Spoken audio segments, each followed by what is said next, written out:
felt a strong sense of missing. But you cried. There were tears that ran down my face. What's the year been like for you? It's certainly been an interesting one. I've been constrained this entire year. I spent 93 days in a Romanian dungeon, 5 months locked in my house, and now I'm restrained within the country of Romania. So it's certainly been a turbulent time. The moment you got arrested, it was all pretty dramatic. The video came out, the world saw it, a lot of people smashing into your home. Did you have any inkling, warning that something like this may happen?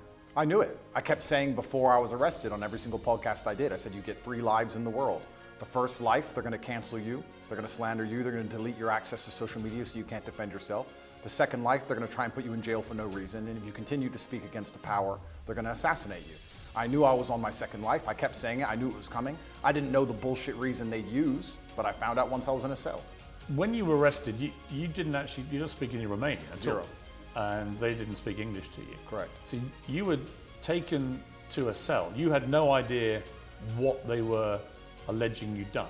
I was arrested on the 27th of December, so because of Christmas and New Year's and other problems, they couldn't even translate my paperwork for 2 weeks. So for the first 2 weeks I was in a prison cell, I had no idea why. I was given papers in Romanian. I could read human trafficking, I understood, but I was like, human trafficking who, when, what? None of this makes sense. I waited 2 entire weeks inside of my cell before I was given an English translation, and then I realized exactly how ridiculous the whole case was. Just to clarify, I am accused of helping my friends get big on TikTok. That is what I'm accused of. I told some girls I know how to post on TikTok to become viral when I was at the time the most viral person on the planet. And they are saying I'm a human trafficker for that reason. It is insane. Well, we'll come to what you've been accused of. It's more serious than the way you've categorized it, but we'll come to that. There is a lot of speculation that the reason the Romanian authorities knew that you were back is that you were interacting with Greta Thunberg on social media, and you had a pizza in front of you which came from a well-known Romanian pizza. Is there any truth to that? I don't think so. I think that they know where I was. A lot of people knew where I was, and they had instructions from higher up to teach me a lesson. I was on my second life, and that's exactly what I'm going through right now. You in jail, what was that like? Romanian jail is not English jail. Describe it. What was the cell like? I have to be careful what I say because I don't want to insult the Romanian justice system, which I'm still beholden to. However, it's exactly as bad as people would expect it to be. Luckily, it was in the winter, so the cockroaches were not too bad. It was also during Ramadan, so I didn't have to eat so much, which was helpful because of the situation. I think the most stressful thing about it is I had no idea how long I was going to be in there for. I was dragged from my house, I was given papers in Romanian, I didn't know why I was there. I found out why I was there and it was garbage. I couldn't seem to get out. I could have been held for years. It's very stressful.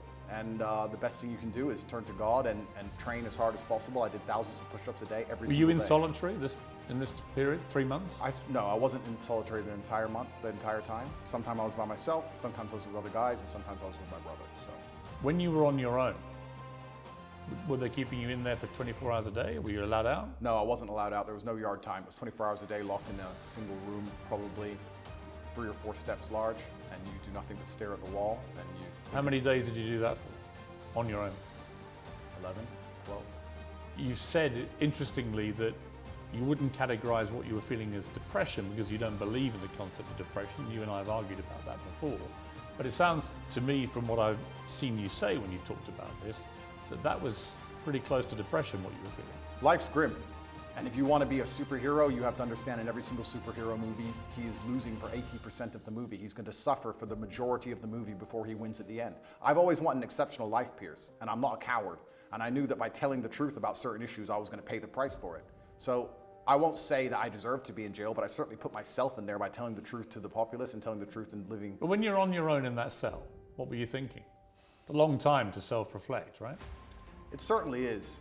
And I think my number one concern when I was in jail, despite the fact that my situation was dire, were my concerns as a man and all the people I have to take care of, and my children and my family and the people I pay for and all the people who work for me. And truthfully, I wasn't worried about myself, I was worried about everybody else. And I think that's the true masculine frame. Did you get emotional?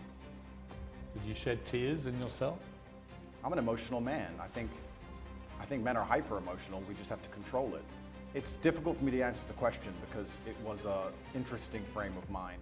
I knew that God was watching and I had to perform. It's very difficult for me to go through life saying I'm the top G, I'm this, I'm that, and speak about mental resilience and mental toughness, and then the second I'm thrown inside of a solitary confinement cell, cower out. I was emotional. I missed people. I missed them, and I knew they missed me. I felt a strong sense of missing. But you cried. There were tears that ran down my face, but I did not cry. I mean, that's crying. I would disagree. Because you're worried about admitting that. You think it sounds Absolutely not. That's a perfectly fine scenario to cry in, but I think the act of crying is an act of desperation. To sit and to cry is an act in and of itself. To do push-ups thinking of your children with tears running down your face, but you're concerned with finishing as many push-ups as possible within that day, I do not consider that crying. I consider that tears running down.